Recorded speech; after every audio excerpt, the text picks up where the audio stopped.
What is light? What is light? What is light? That's a good question, isn't it? What is light? Isn't it an element? Light is brightness, I guess. We have auras. We all have auras. Which are light? Yes, they are.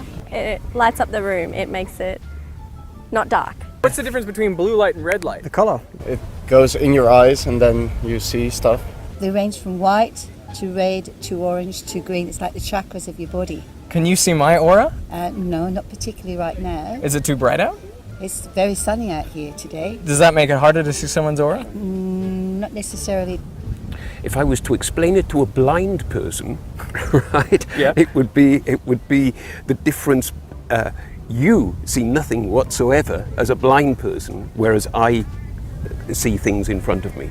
So, as we just saw from that clip, it is an easy question to ask, what is light? But a very difficult question to answer. In the late 1700s, there was a theory of light proposed by Christian Huygens, this guy. He proposed that light was made out of waves. After him, Isaac Newton came along and proposed a different theory. You know this old guy, Isaac Newton.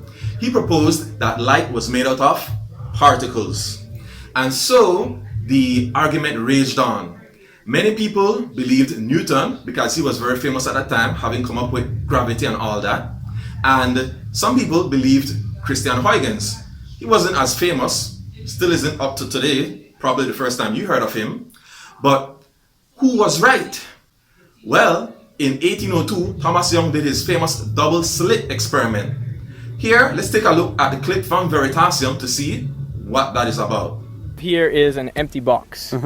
And this is a little eyepiece where we can look in, and this is a hole. And I'm gonna place this slide above that hole. And if you look closely, you'll see that there's two openings. Very narrow openings side by side. It's a double slit. Now before we have a look, we need to tilt it towards the sun a little bit. So we want the sun to hit this double slit directly. What are we gonna see on the bottom Well, of the the obvious box? thing you think you're going to see is you're going to see two lines. Two lines on the bottom of the box. Two bright bands. Two little lines. yeah. Yeah. I think it'll be one line instead of two. I could expect to see the whole box lit up. It'll probably be a kaleidoscope of some sort. A bunch of colors. Probably, yeah. Rainbow, different colours. There, have a look. You expected to see kind of one line. Is that what you see? No. I see dots. How many? It's one circle. Well, there's one in the middle strongest, two either side. The two on the outside are multicolored, and the one in the middle is just white. It's kind of a rainbow. The rainbow of colour as well.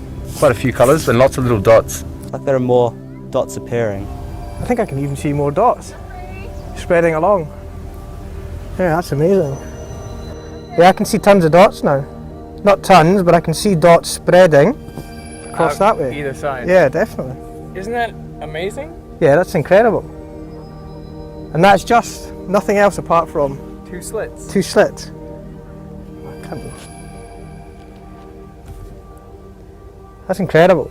But all we're doing is we're putting a light through two very narrow slits side by side. So how does this make any sense? There's some kind of principle involved there that the average person is not familiar with. That's the only explanation. No, I'm really confused by it, but I'd like to find out why. People were debating, is light a wave or is it made of particles? So what causes that? When the light from one slit met up, peaks with peaks and troughs with troughs, they constructively interfered and produced a bright spot. But if the trough from the wave from one slit met up with the peak of the wave from the other slit, they would destructively interfere and you wouldn't see any light there. It's light canceling itself out. So, after the experiment, you would have thought that it was pretty much all said and done. People would have believed, oh, light is a wave. In any case, now let's look at an example where we can calculate the wavelength of light using Young's double slit experiment. Alright, so let's look at an example where we would calculate distances using Young's double slit experiment. It can be used to calculate the wavelength and many other things. Let's see what this example entails. So in a double slit experiment, the wavelength of light used was 600 nanometers. The slit separation was 0.12 millimeters and the fringe separation was 3 millimeters.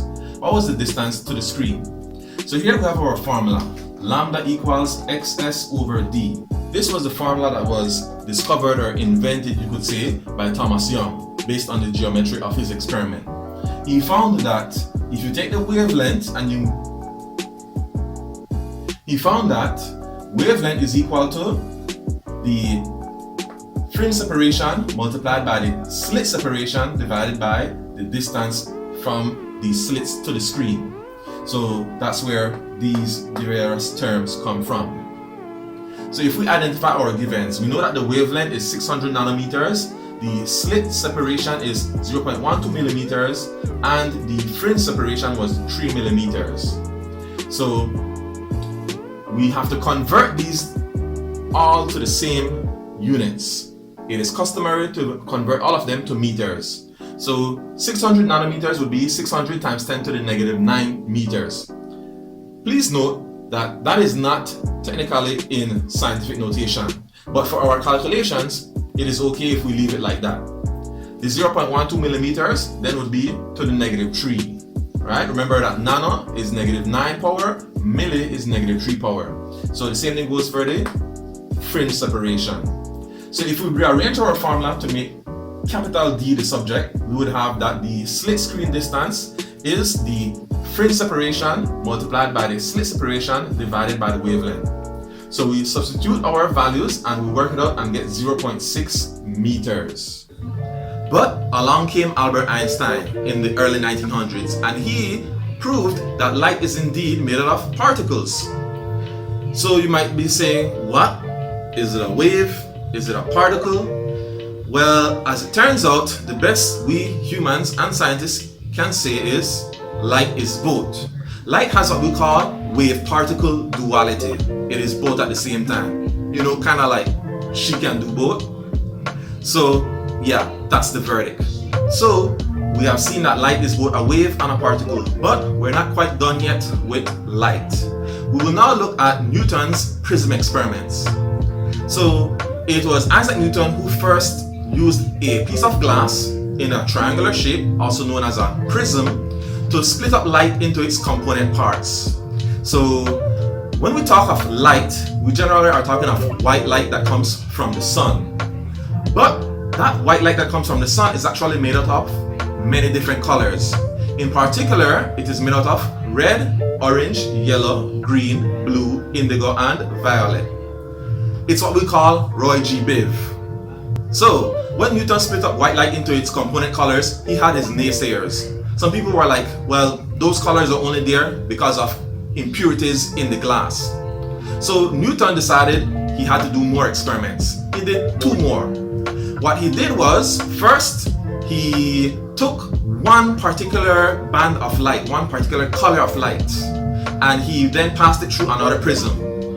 If his naysayers were true, then that one particular color of light would split up into more colors of light just as well.